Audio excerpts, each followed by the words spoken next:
Muito boa noite para o pessoal do YouTube também, quem está aqui. Se você ainda não fez a sua inscrição para o nosso curso sobre a Reforma Protestante, eu recomendo que você faça. Você também pode acessar diretamente pelo Webex, né, na nossa sala de aula do Webex. Quando você faz a inscrição, você recebe da Isabel lá o link para essa sala, para poder fazer aqui as suas perguntas, tanto no chat aqui, como no chat do YouTube. Mas se você quiser acompanhar aí pelo YouTube também, não tem problema. Fique à vontade. Eu lembrei de uma questão aqui que eu preciso fazer. Acho que agora vai. Agora sim, o meu mouse está sendo capturado ali. Bom, pessoal, a gente vai falar sobre Reforma Protestante, e Reforma Protestante a gente poderia falar dela início, meio e fim de uma forma bem sucinta. Nós teríamos condição de fazer isso em algumas horas, mas passando especificamente os pontos principais da reforma, né? Se você for pegar os pontos principais da reforma, você consegue, numa palestra aí de 2 horas, você pegar basicamente todos os pontos ou os pontos principais que você precisa entender a respeito da reforma. Mas o que a gente quer fazer aqui é um pouco mais, aí, um pouco além disso, e entrar em alguns detalhes, em algumas questões que são muito interessantes para a gente estudar, porque a gente vai perceber que a reforma, quando a gente pensa em reforma, e normalmente é por esse período do ano, né? Ontem foi dia 31 de outubro, que a gente estuda a respeito da reforma, a gente acha que a reforma foi uma coisa muito abrupta, às vezes, até por conta você conhece aqui no Brasil especificamente, que nós temos como é que eu posso dizer? Nós temos um pano de fundo bastante católico, né? Aí pode parecer para muitas pessoas que a Contra-Reforma, por exemplo, veio e o Brasil sofreu bastante. Sofreu na palavra assim, né? Passou aqui pelo Brasil também a Contra-Reforma, Inquisição pegou muita gente na Europa, aqui no Brasil também, em alguns lugares. E parece que foi uma coisa tão abrupta assim, mas a gente vai tentar mostrar aqui nesse curso como foi realmente um processo, não foi uma coisa tão abrupta, não foi uma coisa de uma hora para outra. O processo foi acontecendo, que foi levando a esse ponto que nós vamos ver aqui. Então, só para a gente ter uma ideia do que a gente pretende ver nesse curso, nós vamos ter 8 aulas, essa é a aula número 1, e nós vamos falar do período pré-reforma, né? O que leva à reforma protestante na aula de hoje. A aula 2, a gente vai falar um pouco sobre Lutero, especificamente sobre a sua vida, basicamente. Vamos falar primeiro da vida de Lutero, né? Depois a gente vai avaliar um pouco os seus escritos, porque dá para fazer isso tudo junto, mas é bem interessante você perceber como que cada escrito de Lutero foi recebido e qual reação isso teve. Isso vai ser bem interessante perceber que não é à toa que o nome de Lutero sempre está associado à reforma. Se você for pensar em reforma, você vai ver que existem outros nomes associados à reforma, nomes importantes como João Calvino, como Menno Simons, como o próprio Tyndale na Inglaterra. Tem outros nomes que também são bastante relevantes, mas sempre quando se pensa de reforma, se pensa lá no Lutero pregando as suas 95 teses. A gente vai falar um pouco sobre isso. Depois nós vamos ver um pouco da reforma suíça, que é a reforma que tem, vamos dizer assim, o seu maior precursor, João Calvino. Também vamos avaliar Calvino e as suas obras. Vamos avaliar o que é chamada de reforma radical, que são as outras reformas ou os outros direcionamentos que a reforma teve e teve, vamos dizer assim, alguns duraram, outros acabaram sucumbindo ao tempo, mas vamos falar sobre isso. Vamos falar especificamente sobre a reforma inglesa, porque nós temos uma grande, vamos dizer assim, influência dos reformadores ingleses que foram depois aos Estados Unidos e acabaram chegando aqui em terras brasileiras. E no final nós vamos tentar dar um panorama geral e dar uma análise maior a respeito dos impactos dessa reforma, tanto na sociedade da época como os efeitos que nós temos ainda nos dias de hoje, ok? Então, quando a gente vai falar de reforma, eu quero começar fazendo aqui um pequeno panorama a respeito da história da igreja até esse ponto, né? Nós não vamos hoje, para vocês terem noção, não vamos entrar hoje na história bonita de Lutero lá do ano 1517. Nós vamos parar um pouco antes, porque nós vamos ver isso na próxima aula. Mas quando nós falamos em reforma protestante e falamos em trajetória dessa reforma, a gente vai ver que tudo começa aí com essa bendita imagem que era basicamente a extensão do Império Romano por volta do ano 150. É próximo ali do que eles consideram a maior área do Império Romano, né? E nesse período, os pais da igreja patrística já está acontecendo, os apóstolos já estão todos mortos, e a igreja vai começar a se estabelecer em alguns lugares do império. Por exemplo, aqui é o que se reconhece como igrejas. Esses pontos, você percebe aqui, se a gente voltar, essa parte azul é o Mar Mediterrâneo, o Mar Negro está aqui em cima. Aqui está o Mar Negro, aqui está o Mar Mediterrâneo, e aqui a Itália, Península Grega, Península da Anatólia, a região de Israel. Os pontos aí representam as igrejas que se tem referência nesse período, no período do primeiro século, né?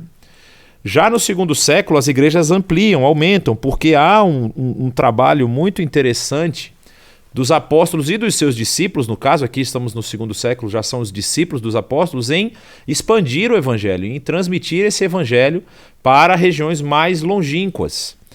E aí o que nós vemos? Como é que é esse panorama desse período aí, né? Do que a gente encontra até ali o período do terceiro século, mais ou menos. Então a gente tem figuras muito importantes na igreja nesse período, que são, por exemplo, esses que são os pais apostólicos, ou seja, são aqueles que são os sucessores dos apóstolos. Normalmente são associados a algum apóstolo. Por exemplo, a gente sabe que Papias, que está aqui no final do primeiro século, ele foi discípulo de João, enquanto João estava na região de Éfeso.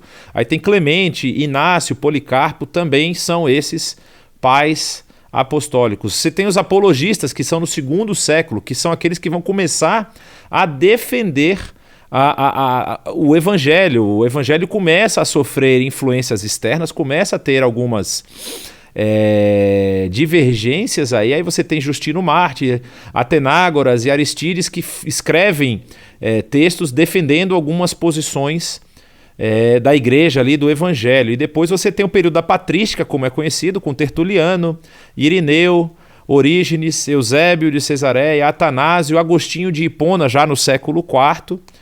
E essas pessoas vão ser as responsáveis por manter, vamos dizer assim, a doutrina, a ortodoxia aí da doutrina da igreja. E aí, quando nós falamos em teologia desse período, nós temos aí o fechamento do cânon do Novo Testamento, nesse período. Nós temos a definição, nós vamos ver isso mais à frente daqui a pouco, sobre a doutrina da Trindade. Nós temos a definição também sobre a questão das naturezas de Cristo, não é? A natureza humana e a natureza divina. Nós temos também a definição da divindade do Espírito Santo. E nós temos isso que, vamos dizer assim, a gente chama de antropologia bíblica. O que seria antropologia bíblica? É você perceber realmente que as pessoas que estão por trás do texto são pessoas inspiradas, são pessoas, é a questão da inspiração textual, né? São pessoas que o Espírito Santo dirigiu para escrever aquele texto que é considerado o texto sagrado. E aí, Com relação a esse período, o que nós temos aí como fatos? Né? Nós temos essa expansão da fé, como nós vimos ali nas igrejas que começam a surgir e começam a se espalhar, ou seja, os apóstolos no primeiro século.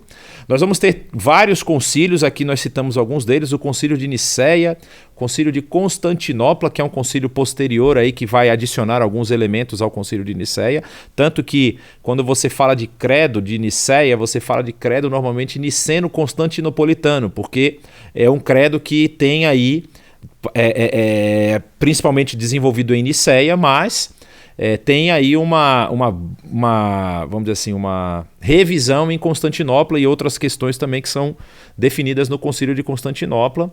Temos o Concílio de Cartago, o Concílio de Éfeso, o Concílio da Calcedônia, também presentes nesse período da história da igreja. Aí. Nós estamos falando de um período ainda em que a igreja é uma igreja una. Nesse período, politicamente, você precisa lembrar, Roma já está sofrendo ataques bárbaros no final aí do IV século e início do V século. Então há aí, vamos dizer assim, um fluxo de relevância, de liderança, né? Ou seja, você tinha os bispos, tanto em cada uma dessas cidades você tinha um bispado, mas você tinha um fluxo de influência, vamos dizer assim. Então, às vezes o bispo de Roma ele falava, às vezes o bispo de Constantinopla falava, e isso daqui a pouco a gente vai ver que vai ter um problema muito sério.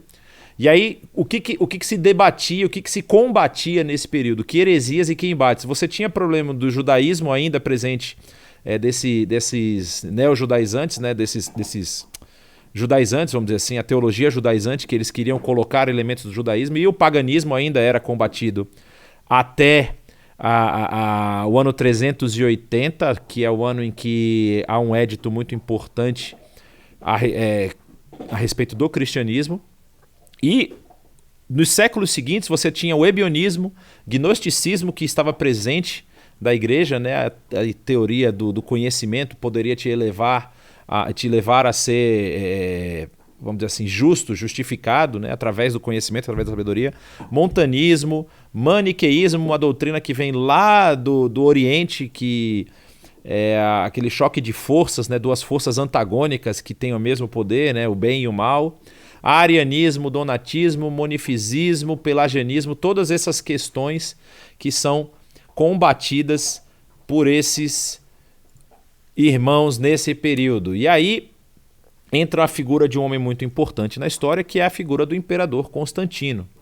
Ele está envolvido, inclusive, em alguns desses concílios que nós citamos. O cristianismo aí por 300 anos continuou sendo perseguido pelo Império Romano. No ano 325, o imperador Constantino se converteu ao cristianismo. Se você perceber, o concílio é 325, exatamente o ano em que Constantino... O concílio de Nicéia, perdão, eu não falei, né? O concílio de Nicéia aqui é no ano 325 e é convocado por Constantino. Aí o cristianismo passa a ser uma religião legal no Império. Ou seja, em 313 ele escreve um édito chamado Édito de Milão, e esse édito ele determina a não mais perseguição, ou seja, o Estado não ia mais perseguir cultos e religiões diferentes. Ele não ia entrar mais na questão da perseguição religiosa, como acontecia até o momento. E Teodósio, um outro imperador, no ano 380, faz um édito de Tessalônica, dessa vez, que confirma o cristianismo como a religião oficial do Império Romano. Então, em 380, o cristianismo passa a ser a religião oficial do Império. E aí, a gente já mencionou isso em outras situações, há uma inversão de papéis. O cristianismo que era perseguido passa a se tornar perseguidor. Isso é uma questão que é pouco abordada, mas há muita perseguição às outras pessoas que não eram cristãs, que ainda faziam seus rituais pagãos, e os cristãos passam a perseguir essas pessoas por um breve período, até que depois o paganismo é praticamente extirpado. E aí você vê que tem o Concílio de Nicéia, e ele causa essa mudança aí, né, através da sua influência de o domingo, né, o Dominus, o dia do Senhor, o dia da ressurreição se tornar o dia de descanso, o dia das reuniões das igrejas. Aí, o que ficou definido nesse período? Isso aqui é, por exemplo, uma representação da doutrina da Trindade. Ou seja, você tem o Pai, aqui está em inglês, né? O Pai, o Filho e o Espírito. Os três são Deus. O Pai não é o Filho não é o Espírito e o Espírito não é o Pai. Então, o Concílio de Nicéia, por exemplo, ele traz uma explicação doutrinária para isso aqui, mas que, pela razão pura e simples, é muito complicado de entender. Não é algo que a gente pode dizer assim, é tão fácil entender a Trindade. A Trindade é isso aqui que nós estamos vendo nessa representação, mas assim, para a gente conceber que os três são um e o um são três, é bastante confuso para a nossa filosofia cartesiana, né? Nós somos pós-iluministas, então para a gente tudo é preto ou é branco. Como assim o Pai é o Filho é o Pai, os dois são Deus, mas os dois não são a mesma coisa? E aí fica essa é uma representação gráfica que é interessante e ajuda a gente a ter, vamos dizer assim, um pouco de norte quando está estudando isso. Aí o que nós vamos ver? Havia isso que a gente chama assim de teste de ortodoxia, que a gente pode perceber agora aqui. Então você tem a ortodoxia que é representada, por exemplo, por essa imagem, ou seja, o Pai, o Filho e o Espírito Santo sendo Deus, mas um não sendo o outro.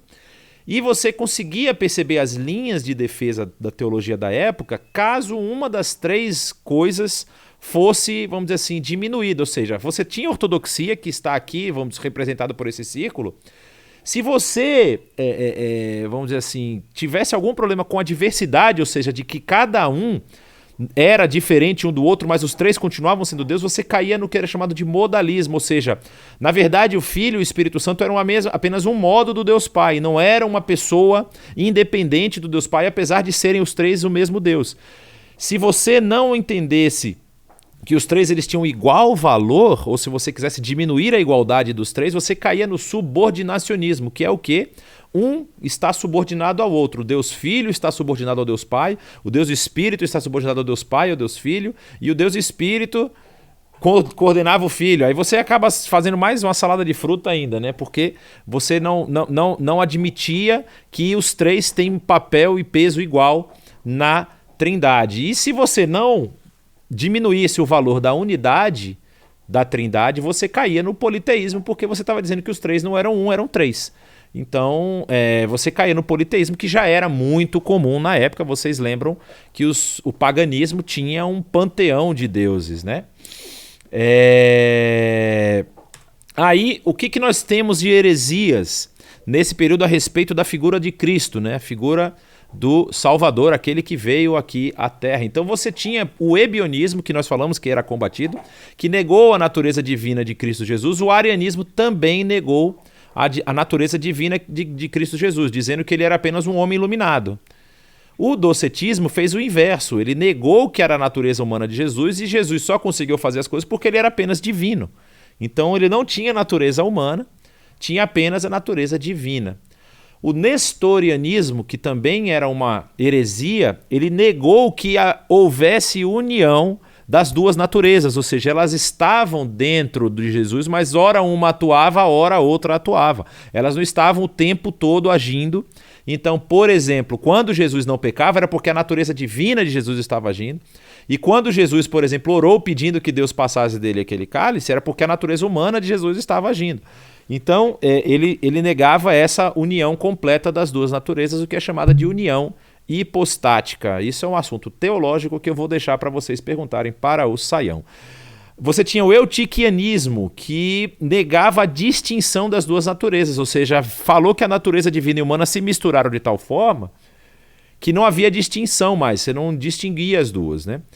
E tinha, por final, o apolinarianismo, que negava o espírito humano de Jesus. Ou seja, Jesus estava aqui em alma e corpo, mas não havia espírito humano, havia apenas o espírito divino. Ou seja, muito próximo do que o arianismo falava, sobre sobre o que o docetismo falava, da negação da natureza humana de Jesus. Mas assim, era como se o Espírito de Deus tivesse habitado ou utilizasse Jesus aqui como um avatar, né? utilizando uma nomenclatura que talvez o pessoal entenda aí. Então, não havia essa relação da alma, da natureza humana com a natureza divina de Jesus. E aí, o concílio de Nicéia, nós vamos ver aqui um resumo dos concílios, nós vamos daqui a pouco também ver o que falava o concílio de Nicéia, mas a gente tem aqui um resumo do que os concílios estavam discutindo e era justamente por conta dessas discussões, nós falamos lá dos apologetas, muitos escreveram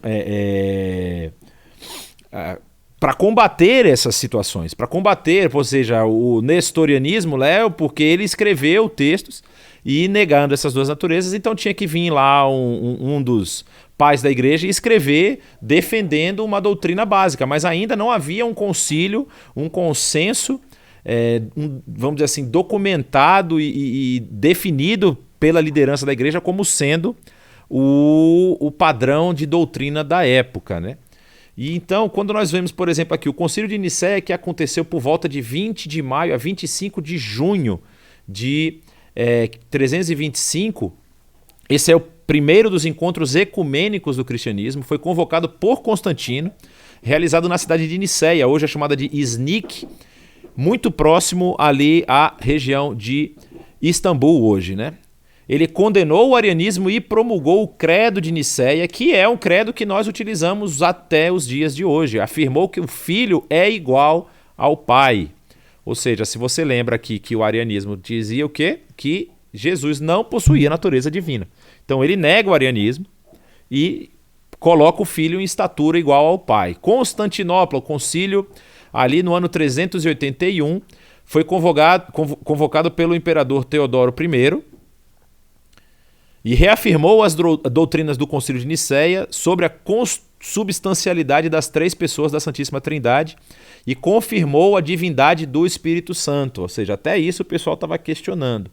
Depois, em 431, você tem o Concílio de Éfeso, aconteceu em 22 de julho a 17 de julho de 431. Foi presidido por Cirilo de Alexandria. Condenou o nestorianismo, que negava que a Virgem Maria fosse mãe de Deus, afirmando apenas o título de mãe de Cristo. Ou seja, se ela nega que ela é mãe de Deus, é porque ela está dizendo que Cristo não era Deus, né? Ele estava dizendo que Cristo não era Deus. E aceitou a cristologia alexandrina e a condeção de Pelágio, né? Do pelagianismo. Aí você tem o concílio da Calcedônia, que foi um encontro ecumênico convocado pelo Papa Leão I, que condenou o monofisismo e reconheceu a dupla natureza de Cristo sem mistura, imutáveis, indivisíveis e inseparáveis, e condenou o eutiquianismo, como nós vimos ali. Depois mais um concílio em Constantinopla, 553, que rejeitou o nestorianismo e insistiu na unidade da pessoa de Cristo em sua natureza divina e humana. Depois você tem esse mais um concílio, na verdade o terceiro concílio de Constantinopla, né, em 630 a 631, que condenou o monotelismo, que confessava haver em Cristo uma única vontade, a divina, que absorvia a humana. Você pode perguntar, mas qual é o problema disso? O problema disso é que significa que aquilo que Hebreus fala, que nós temos um sacerdote que pode se compadecer das nossas dores, não procede porque ele não teve tentação, né? Já que toda vez a vontade do Pai, a vontade divina, no caso, suplantava a vontade humana. Ele foi tentado em todas as coisas como nós fomos. E aí depois mais um concílio em Nicéia, agora em 787, que discutiu a controvérsia iconoclasta, iniciada em 726, e foi declarado como legítima veneração de ícones e estátuas, resolvendo aí uma das controvérsias entre as igrejas, tanto do Oriente como do Ocidente. E o que o credo de Nicéia vai nos dizer? Isso eu achei importante botar aqui para a gente poder entender o que nós cremos, tá, gente? Esse credo aqui, nós assinamos embaixo desse credo.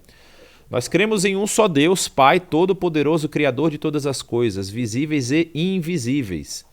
E em um só Senhor Jesus Cristo, o unigênito Filho de Deus, gerado pelo Pai antes de todos os séculos, luz da luz, verdadeiro Deus de verdadeiro Deus, gerado, não criado, de uma só substância com o Pai, pelo qual todas as coisas foram feitas, o qual, por nós homens e por nossa salvação, desceu dos céus, foi feito carne pelo Espírito Santo e da Virgem Maria, e tornou-se homem, e foi crucificado por nós sob Pôncio Pilatos, e padeceu e foi sepultado, e ressuscitou ao terceiro dia, conforme as Escrituras, e subiu aos céus e assentou-se à direita do Pai, e de novo há de vir com glória para julgar os vivos e os mortos, e o seu reino não terá fim. E no Espírito Santo, Senhor e vivificador, que procede do Pai e do Filho está em destaque por um motivo muito especial, vocês vão ver daqui a pouco, que com o Pai e o Filho conjuntamente é adorado e glorificado, que falou através dos profetas, e na Igreja una, santa, católica e apostólica.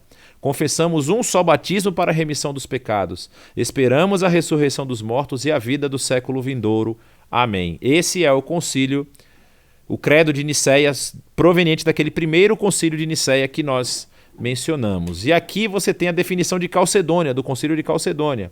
Fiéis aos santos pais, todos nós, perfeitamente unânimes, ensinamos que se deve confessar um só e mesmo Filho, nosso Senhor Jesus Cristo, perfeito quanto à divindade e perfeito quanto à humanidade, verdadeiramente Deus e verdadeiramente homem, constando de alma racional e de corpo, consubstancial com o Pai, segundo a divindade, e consubstancial a nós, segundo a humanidade. Em tudo semelhante a nós, excetuando o pecado, gerado segundo a divindade pelo Pai antes de todos os séculos, e nestes últimos dias, segundo a humanidade, por nós e para a nossa salvação, nascido da Virgem Maria, Mãe de Deus, e um e só mesmo Cristo, Filho, Senhor, unigênito, que se deve confessar em duas naturezas, inconfundíveis, imutáveis, indivisíveis e inseparáveis. A distinção de naturezas de modo algum é anulada pela união. Antes é preservada a propriedade de cada natureza, concorrendo para formar uma só pessoa e em uma só subsistência, não separado nem dividido em duas pessoas, mas um só e o mesmo Filho, o unigênito, Verbo de Deus, o Senhor Jesus Cristo, conforme os profetas, desde o princípio acerca dele testemunharam, e o mesmo Senhor Jesus nos ensinou, e o credo dos santos pais nos transmitiu. Então você percebe aí que os concílios foram reafirmando as doutrinas presentes na Bíblia e defendendo essa doutrina ortodoxa aí dos ataques que ocorriam pelos, vamos dizer assim, não tão os teólogos mais liberais, vamos deixar essa palavra aqui. Eu acabei descendo bastante. Definição de Calcedônia. Isso aqui, então, o que acontece? Por que eu mostrei aqui naquele credo do Filho? Porque na Igreja Ortodoxa, o que nós conhecemos hoje como Igreja Ortodoxa, ela começou a levantar alguns problemas a respeito da sua igreja mais distante, né?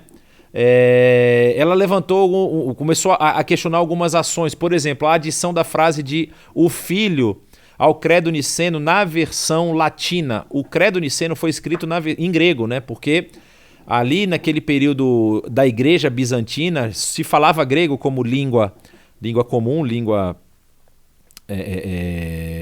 do povo, língua do dia a dia. Então se escreveu o Concílio de Nicéia. O credo niceno foi escrito em grego. Quando foi feita a tradução para o latim, eles colocaram filioque, né, que é do pai e do filho, né, a procedência do Espírito Santo procede do pai e do filho, como está escrito aqui.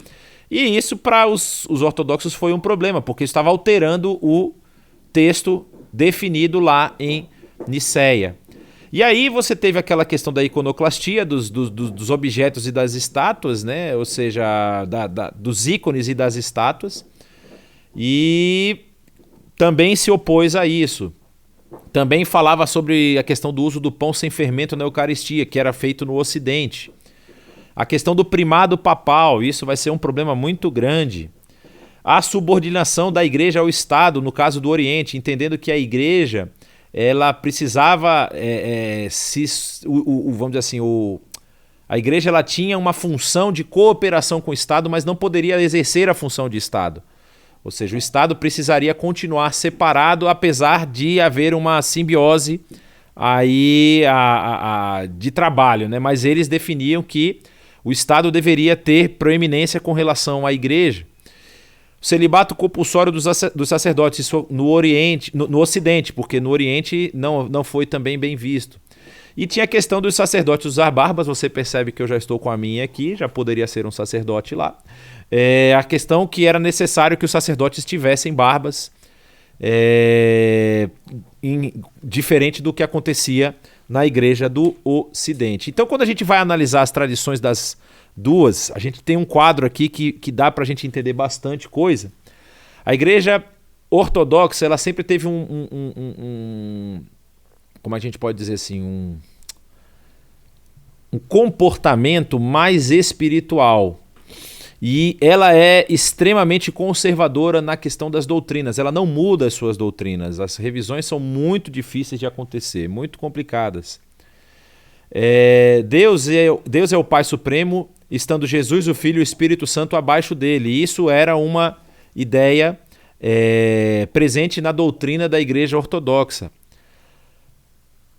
Então você precisa, na verdade, ter como alvo ser mais próximo de Deus. Então é o que a gente chama de deificação.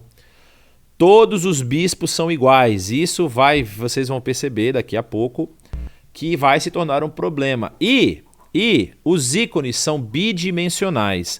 A questão da iconoclastia, eu não quero entrar muito no assunto a respeito da história da igreja, que a gente está dando um en passant, porque a ideia é que no futuro a IBNU desenvolva um curso sobre a história da igreja, falando aí século por século, a gente fazer uma coisa bem interessante. No caso da Igreja Católica Apostólica Romana, ela era um pouco mais racional, ela aceitava um pouco mais a razão na análise textual e tudo mais. Ela era dinâmica e os conceitos mudam no decorrer do tempo. Deus o Pai, Jesus o Filho e o Espírito Santo são iguais em hierarquia. Os três estão na mesma posição. O foco é buscar a salvação de Deus, né? No caso. A igreja é dirigida pelo Papa, que é teologicamente infalível. E as estátuas, elas têm tridimensionalidade. Enquanto na igreja ortodoxa você tem muitos vitrais, ou seja, os vitrais das igrejas são muito importantes. E aqui existe um histórico a respeito dos vitrais, porque você possuía uma grande parte da população que era iletrada, que não sabia ler, e então muitos dos vitrais contavam uma história. Então você tinha vitrais que falavam, por exemplo, da paixão de Cristo. Você tinha um vitral de Jesus na última ceia, depois Jesus chorando no Getsemane, depois Jesus sendo preso, depois Jesus sendo julgado, depois Jesus crucificado, Jesus sepultado, Jesus ressurgindo, Jesus indo aos céus. Os ícones, ou seja, as imagens, mostravam a história de Jesus e ajudavam as pessoas que não sabiam ler. Então, nesse período ainda se podia ler, vamos dizer assim, não estava exclusivo aos sacerdotes a leitura e a interpretação da Bíblia. Isso vai vir um pouco mais para frente. O que elas tinham de comum, as igrejas, tanto ortodoxa quanto a Igreja Católica Romana? Ela tinha o monoteísmo, elas criam que Jesus era o Messias e que morreu para nos levar aos céus. Tinha 7 sacramentos, as duas igrejas têm 7 sacramentos. O texto principal é a Bíblia e a adoração ela deve ser feita na igreja, ou seja, você tem esses elementos aí em comum das duas tradições. Isso vai mudar com o tempo, certo? Principalmente no foco que nós estamos dando aqui, que é na Igreja Católica Romana, vocês vão perceber que algumas dessas coisas vão mudar. Então, o que nós conseguimos ver aqui? Muito cedo lá, você lembra que nós estávamos falando daí de concílios até o 7º, 8º, 9º séculos? Então, começam a surgir monges que querem se lançar nessa missão de expansão do evangelho. Então eles começam a criar essa vida monástica, o moneticismo começa a surgir e eles vão... É uma história muito interessante, né? Que o alfabeto hoje que você tem nas regiões Escandinávia, nas regiões da Rússia e do leste europeu, que é o chamado alfabeto cirílico, ele é um alfabeto que, se você pega o alfabeto cirílico e você pega o alfabeto grego, você percebe que há muita semelhança em várias letras. E isso se dá porque dois monges decidiram ir para aquela região para poder expandir o evangelho. Um nome de um deles era Cirilo. e ele leva o alfabeto para aquela região que não havia ainda na sua língua. Não era uma linha gráfica, né? Ou seja, não era uma linha grafada, era uma língua apenas falada. E aí ele cria, vamos dizer assim, a grafia da língua, daquele idioma. E traduz o texto para aquele idioma e começa a evangelizar aquela região lá. E o alfabeto se espalha por toda aquela região, se tornando o alfabeto da Rússia e dos países lá do leste europeu. Então você percebe aqui que começam a surgir viagens monásticas, e é interessante que esse período havia muita ideia do martírio. Eles se lançavam em regiões desconhecidas. Se vocês assistiram uma série que passou no canal, não sei se foi no National Geographic ou no Discovery Channel, que falava sobre os vikings. Os vikings mostram a história de um monge que está lá no norte da Bretanha, e ele se joga, ele vai para os países escandinavos para tentar converter os vikings. Isso acontecia. Então, começa esse período aí de expansão do evangelho. Começam missões, por exemplo, na região lá da Escócia, da Inglaterra, da Irlanda. Isso acontece também no mesmo período, né? Nesse período aqui que ocorre, começam a ocorrer invasões nórdicas na Escócia, que eu mencionei. Aí é levado um monge é levado para lá e tenta evangelizar essa região também. Eles vão ser evangelizados depois, e minha cachorra está aqui perturbando. E aí, depois desse período, você tem o avanço dos romanos, da missão romana na região da Europa Ocidental e principalmente na Europa Central. Então você vê aqui que da região romana sobem... Tem perguntas muito boas aqui, e eu já respondo. Você vê a expansão aqui da Igreja Católica Romana. A Igreja Ortodoxa, se você percebe, é esse cinza um pouco mais escuro aqui. Essa é uma região que é pagã ainda. Essa é uma região que já começa a ter presença islâmica, ou seja, os árabes já estão conquistando o norte da África e chegam aqui ao sul da Península Ibérica, né? E Roma basicamente fecha ali o seu expande o seu domínio e chega a toda essa região cinza escura aqui. E inclusive por conta dessa expansão romana, você vai ter o rei da França, da região da França, né, que é Carlos Martel, lutando contra os árabes.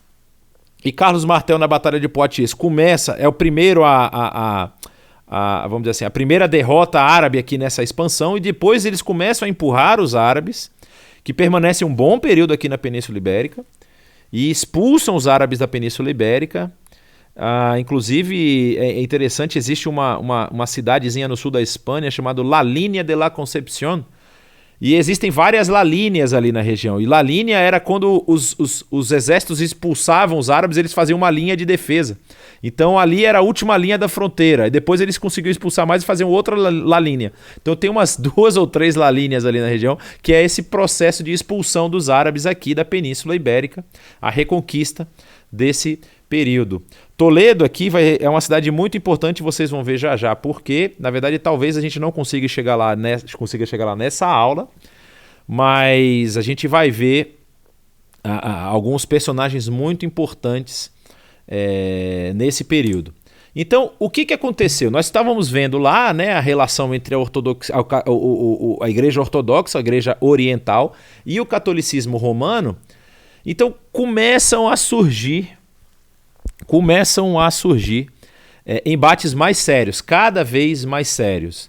Então, por exemplo, uma das coisas que começa a acontecer aqui, que gera conflitos e atritos entre os dois lados aí desse antigo Império Romano e agora essa igreja cristã que está aí, uma cristã... uma das questões que você precisa sempre lembrar, gente, é que aqui nesse mapa que nós vimos, por exemplo, essa região ela é uma região de fala grega, mas essa região ela é uma região de fala latina. Então até isso contribuiu para o que a gente vai ver daqui a pouco, na relação dessas duas igrejas. Então você tem aqui, por exemplo, a Igreja Católica Romana, ela dizia que havia o primado do bispo de Roma e o papado deveria ficar em Roma. E a igreja passou a ter uma relevância muito grande e, em alguns momentos, passou a ter mais importância do que o texto bíblico. O problema é que a história da igreja vai questionar essa autoridade, ou seja, eles tinham tantos problemas de ordem moral, de ordem política, que a sua autoridade, que deveria estar embasada na Bíblia, ela era questionada. E uma das questões muito importantes que Lutero vai levantar, e nós vamos falar sobre isso na aula sobre ele, mas era a respeito das contradições, ou seja, lembra que nós falamos aqui em cima a respeito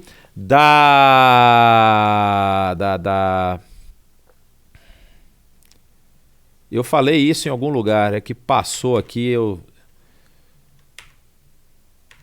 Enfim, falando sobre a infalibilidade papal. A infalibilidade papal. Tá aqui, não? Não tá, perdi. Foi em algum dos slides, estava aqui. Então, os papas, eles eram infalíveis, ou seja, teologicamente infalíveis, tá?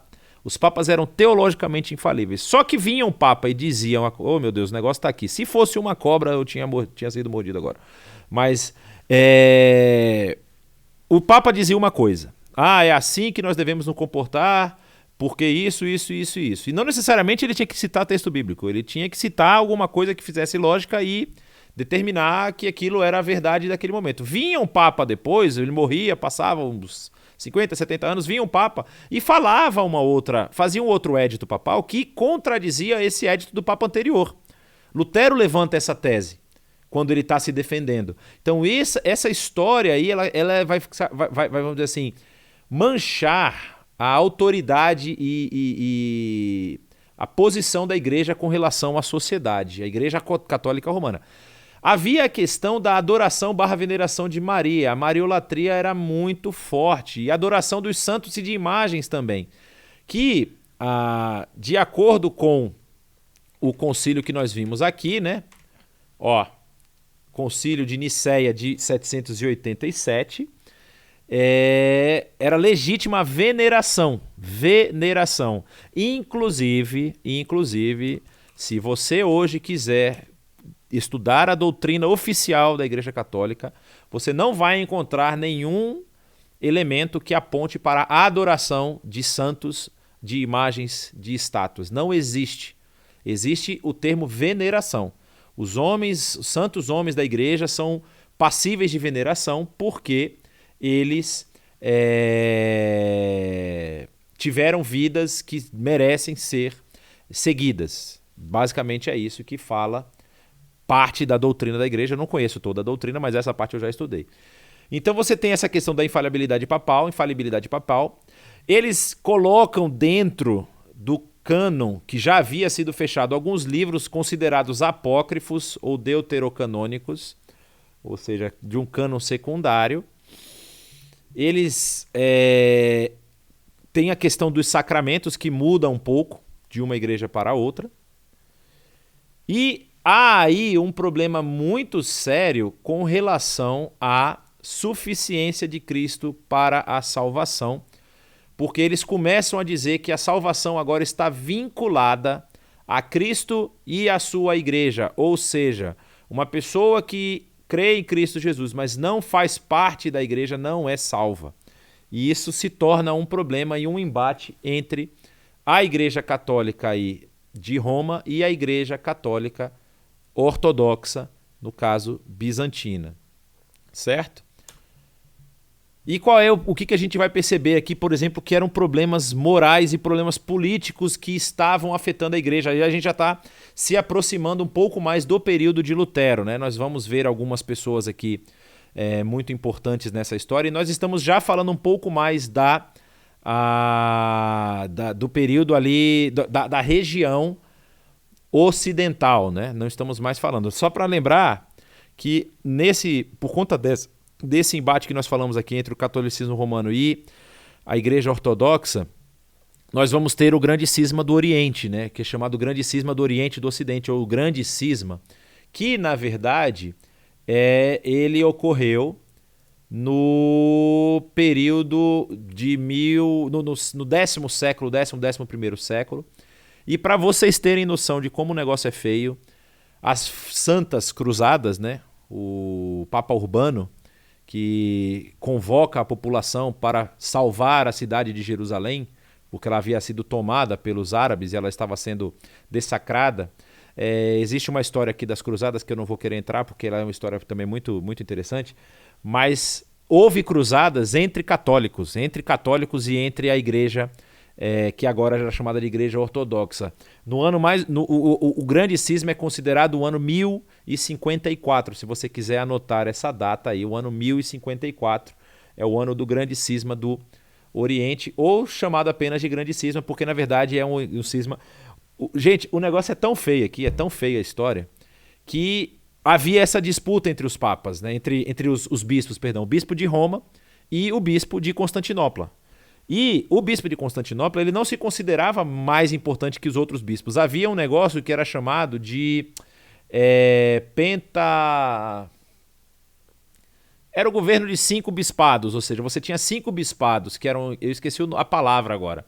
E você tinha 5 bispados que eles não tinham proeminência um com relação ao outro. Eles, na verdade, um poderia contradizer o outro, mas eles teriam que chegar a um consenso. E aí o que acontece? O Papa Romano, o Bispo Romano, ele resolve ir até Constantinopla para discutir esses pontos, para que eles pudessem alinhar esses pontos. Mas ele leva essa lista aqui que vocês estão vendo, né? Que o primado de Roma, os outros bispados, ou seja, as outras regiões deveriam se submeter a Roma, e a doutrina por trás dessa posição romana é a história de Mateus capítulo 16, né, de Jesus virando para Pedro e dizendo: Pedro, eu digo que tu és Pedro e sobre esta pedra edificarei a tua igreja. Aí a pessoa fala: ele falou sobre a revelação de Pedro, a declaração de Pedro a respeito de Jesus. Aí outros vão dizer: não, ele está falando da pessoa de Pedro mesmo. E existe até uma mensagem, um texto do Saião a respeito disso aí, se vocês quiserem depois a gente pode passar para vocês. Mas aí o que acontece?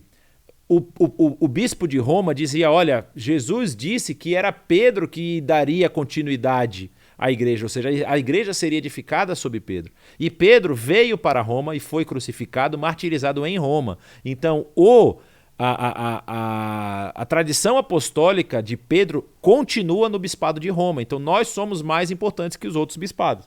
E ele queria assumir essa posição de bispo-mor, de papa de toda a igreja.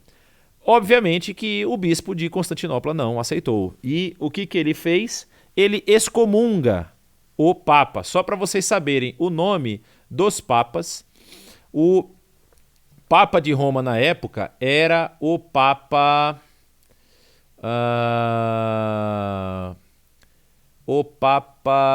deixa eu lembrar o nome dele aqui.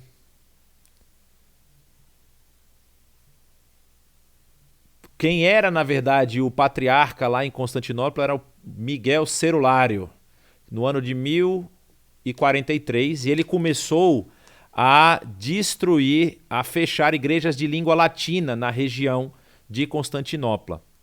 E depois,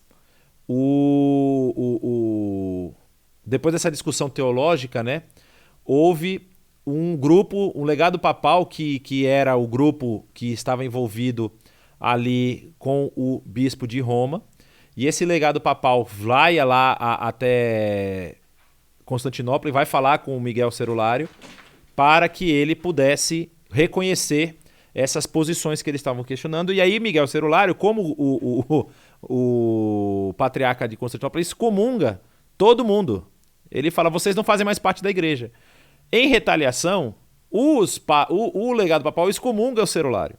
E aí um excomungou o outro. Ou seja, naquele momento não tinha ninguém na igreja, estava todo mundo excomungado. E aí há esse grande rompimento. Nas cruzadas, muitos algumas das cruzadas ocorreram em território constantinopolitano, inclusive houve o saque de Constantinopla, houve o saque de Tessalônica por exércitos cruzados mandados pelo Bispado de Roma, para vocês terem noção de como é bonita a história da igreja. Eu adoro estudar a história da igreja. E aí, você vai ver problemas morais acontecendo na igreja católica. Havia membros do clero, vocês lembram que a igreja católica ocidental, agora a igreja que já se chamou de igreja católica romana, não permitia o casamento, mas havia membros do clero que tinham famílias. Havia problemas políticos entre os líderes da igreja e os monarcas, ou seja, há uma história muito interessante que é o cativeiro de Avignon, que ocorreu aí de 1309 a 1377. O que acontece? O imperador de França, que é descendente de Carlos Magno, que é descendente de Carlos Martel também, naquele momento a França é o maior exército, é o exército mais forte. A igreja também possui exército. A igreja romana também possui exército.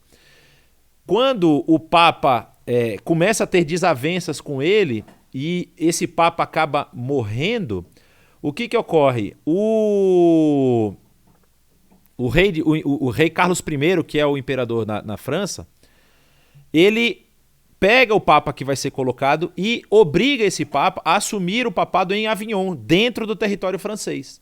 E ele remove a liderança do papado de Roma para Avignon. E faz isso por esses quase 70 anos que você está vendo aí. Ele mantém o papado em Avignon.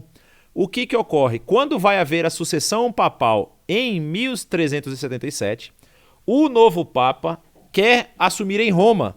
Só que o rei da época quer continuar tendo Papa em Avignon. E aí surgem dois papas.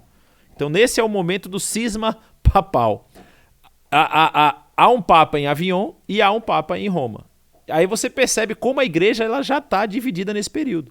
E em vários outros momentos há uma disputa muito grande, principalmente contra os príncipes eleitores do Império, da região alemã, da região como era chamado Sacro Império Romano Germânico, né? Então essas disputas mostram que a igreja estava com alguns problemas de administração, de ordem moral e de ordem política. E aí o que nós vamos ver?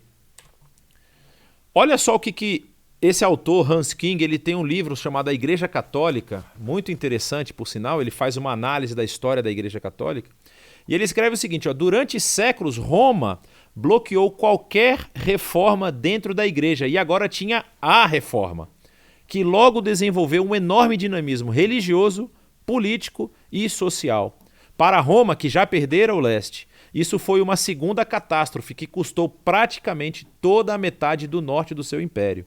E com a perda da unidade, naturalmente o catolicismo dessa igreja foi também questionado, pois seja como for que o catolicismo deva ser entendido, quer a abordagem seja original e holística, polêmica e doutrinal ou geográfica, numérica e cultural, não se poderia negligenciar o fato de que a universal Igreja Católica, ou seja, a palavra católica significa universal, já não era a mesma de antes da divisão e que com a sua unidade, seu catolicismo, por mais que isso seja interpretado em termos teológicos, também parecia estar quebrado. Logo, até os católicos chamariam a sua igreja de a Igreja Católica Romana, sem notar que a qualificação romana contradizia fundamentalmente a qualificação católica, o que é um verdadeiro oxímoron. Ou seja, se a igreja é católica, ela é universal, ela deve atingir todas as pessoas do império, mas ela sendo católica romana, ela já tem aí uma subdivisão se separando aí da igreja católica, que não é mais católica, agora chamada de igreja ortodoxa. Aqui você tem a imagem da Basílica de São Pedro, tem um papel fundamental também na história da Reforma, e nós vamos ver isso nas nossas próximas aulas. E aí o que nós estamos vendo aqui? Nem eu sei. Na verdade eu sei sim, é porque saiu de ordem. Nós temos um período chamado de pré-reforma.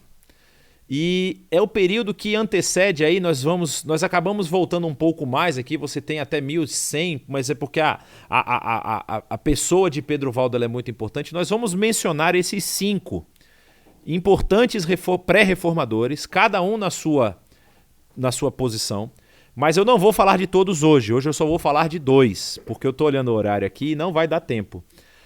Nós vamos falar de Pedro Valdo e Jan Hus.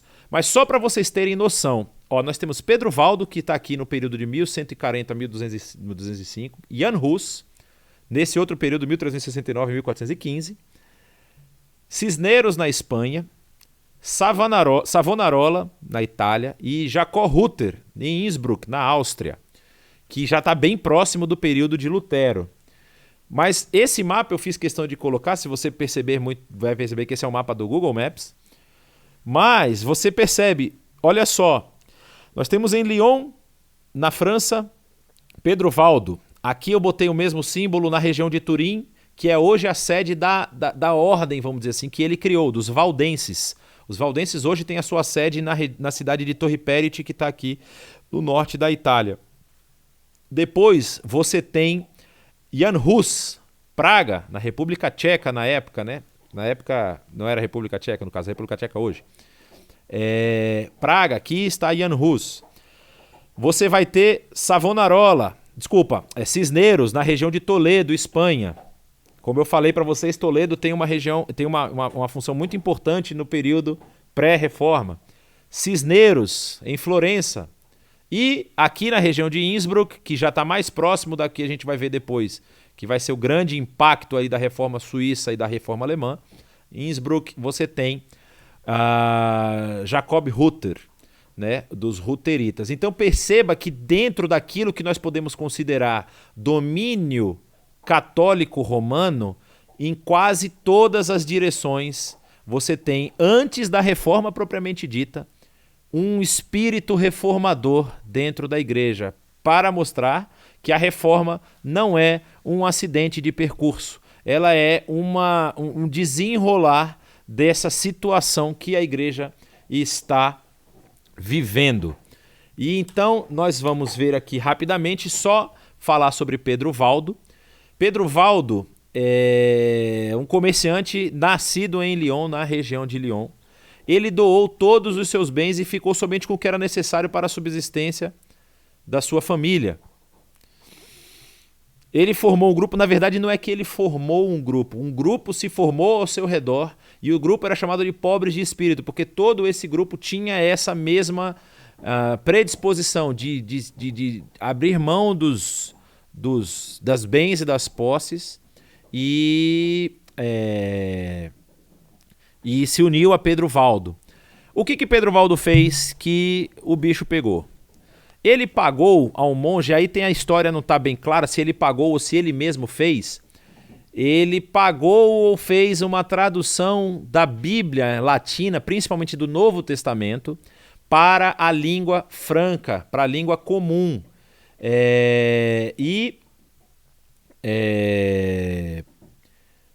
Começou a pregar na língua do povo. Nesse momento, a igreja não permitia pregar na língua do povo. A missa era feita em latim. E ele começa a pregar na língua do povo.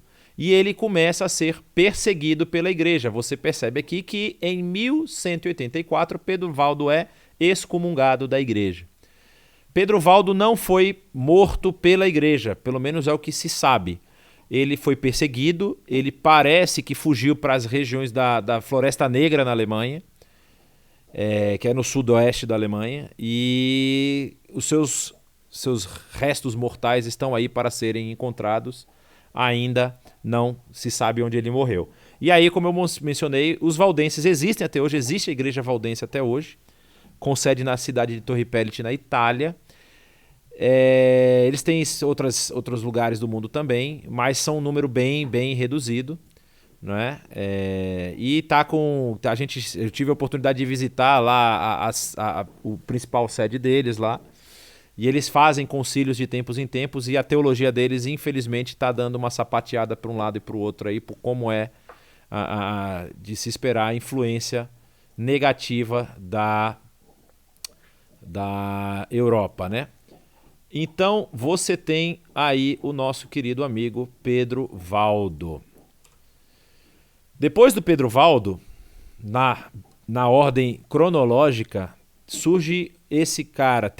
Não é que depois dele dá um salto, podem ter outras pessoas no meio aí. Inclusive, são mencionados como vamos dizer assim, a sede do Império ficava aí entre Roma e a França, no caso Paris, né? Há uma série de estudiosos de Paris que faziam um trabalho vamos dizer assim, um trabalho meio que jurídico-teológico, analisando os éditos papais e as informações que a igreja passava.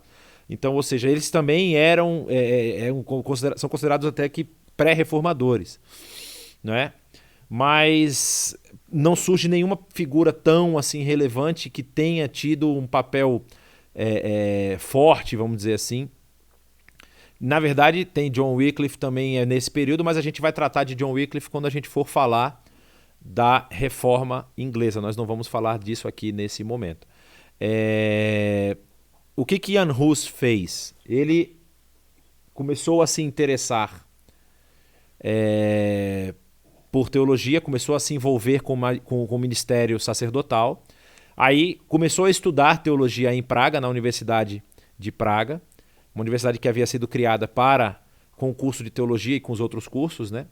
E ele foi muito influenciado pelos escritos de John Wycliffe, que foram trazidos para a região da República Tcheca, por Jerônimo de Praga, que havia sido aluno de Wycliffe em Oxford. O Jerônimo de Praga havia estudado em Oxford e traz os seus estudos, traz os seus escritos.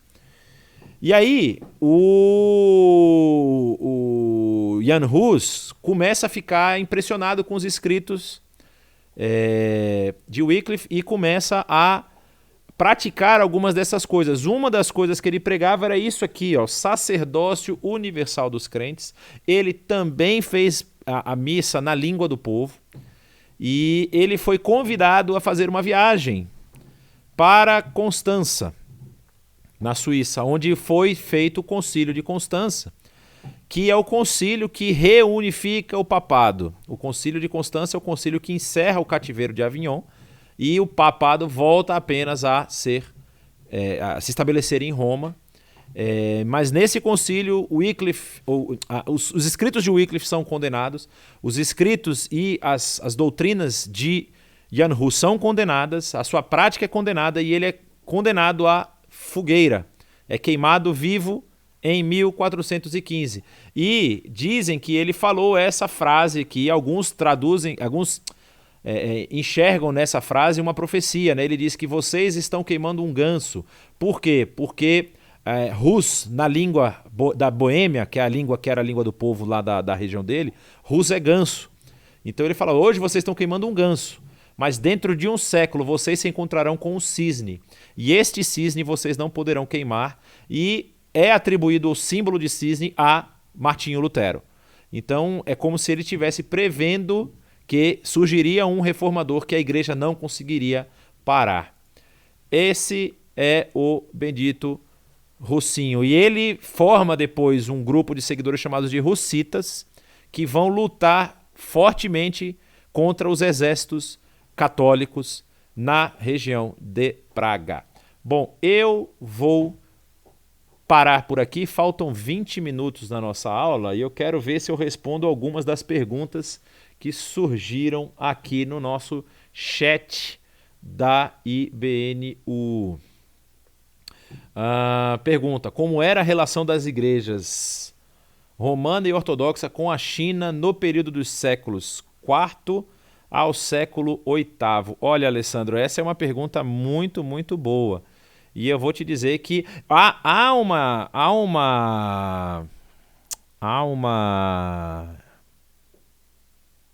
não vai na doutrina, gente.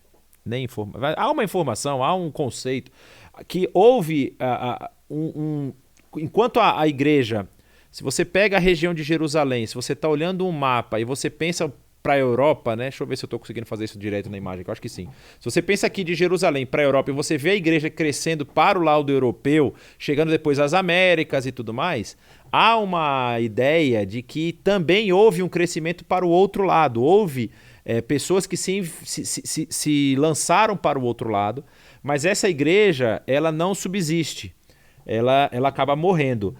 Com as rotas comerciais, como a Rota da Seda e tudo mais, continua havendo uma certa, vamos dizer assim, relação entre a igreja cristã e as religiões orientais, mas a igreja não subsiste, né? A igreja acaba sucumbindo só depois com as navegações, que aí começa um trabalho de evangelização daquela região do Oriente lá. E há aí vamos dizer assim, uma senoide, né? Tem momentos que há um sucesso, depois a derruba e vai embora, né? Hoje nós estamos num momento de evangelização secundária ou terciária, vamos dizer assim. Tem ainda muita gente sendo mandada para aquela região para proclamação do evangelho. A discordância mais grave que vejo nos irmãos católicos romanos é buscar nos santos e em Maria a intercessão, a mediação entre o ser humano e Deus, sendo que a Bíblia ensina que só Jesus é mediador. Essa é uma questão muito importante. Se você for conversar com qualquer sacerdote católico, ele vai dizer que eles não estão pedindo a Maria, vamos dizer assim, porque Maria não tem o poder. A ideia que eles têm é que Maria pode interceder para o filho. Você já viu aqueles adesivos que tinha nos carros um tempo atrás, né? Peça à mãe que o filho atende, né? É uma espécie de... É uma doutrina complicada. A prática que se vê na Igreja Católica... Desculpa, deixa eu tirar o nome Igreja Católica. A prática se vê em alguns católicos, e aí vou dizer que a maioria, mas alguns católicos, é realmente uma prática de adoração, né? Ou seja, faz-se oração ao santo, faz muitas coisas aos santos. Nesse mecanismo, assim, vamos dizer, de facilidade, de facilitar com que o pedido seja respondido, né?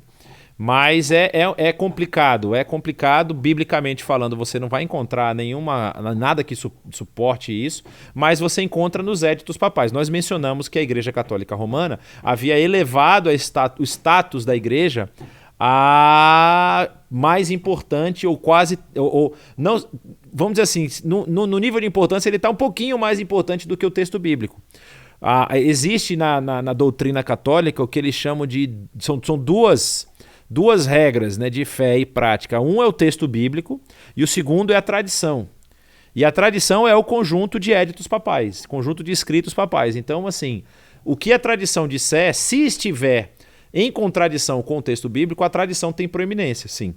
Então, por conta disso, eles têm esse tipo de prática. São Francisco pode ser considerado um pré-reformador? Olha, São Francisco, ele não necessariamente ele era um reformador, porque ele não propõe uma reforma, ele propõe um estilo de vida diferente. Ele está mais envolvido com o monasticismo, né? Mas, assim, não necessariamente um pré-reformador. Eu não vejo... Até a gente menciona Cisneros aqui, porque Cisneros faz umas reformas de cunho político na igreja, mas não de teologia. Né? De teologia, só alguns... Por exemplo, Jan Hus, ele faz uma proposta teológica diferente, né?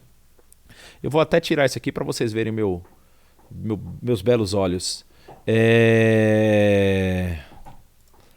Então você tem essa questão aí a respeito de São Francisco. Com isso, ele acredita que os santos têm onipotência, onisciência e onipresença, que só a Trindade excelsa tem para ouvir nossas orações. Exatamente. Essa é uma deificação dos mártires e dos santos da igreja, né? Muitos católicos leem a Bíblia e acabam descobrindo a verdade. Faz sentido a afirmação? Abraço. Existe sim, eu conheço, eu tenho uma experiência pessoal com isso. Meu colega de quarto no Seminário Teológico de Feira de Santana, eu me formei na Faculdade Teológica de Brasília, mas eu fiz 1 ano de teologia no Seminário Teológico Batista do Nordeste do Brasil, que fica na cidade de Feira de Santana, na Bahia. Meu colega de quarto era um ex-católico que inventou de ler a Bíblia.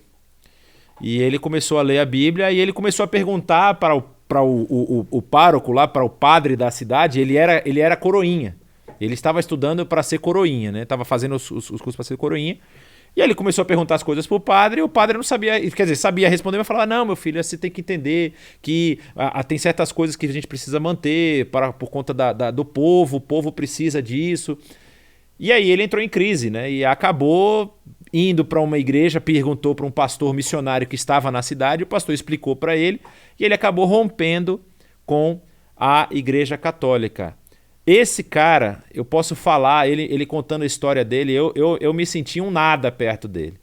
Porque ele morava numa cidade do interior da Bahia e ele estava me contando que quando ele se converteu, quando ele começou a frequentar a cidade lá não tinha uma igreja, a cidade tinha uma congregação de uma igreja de uma cidade próxima.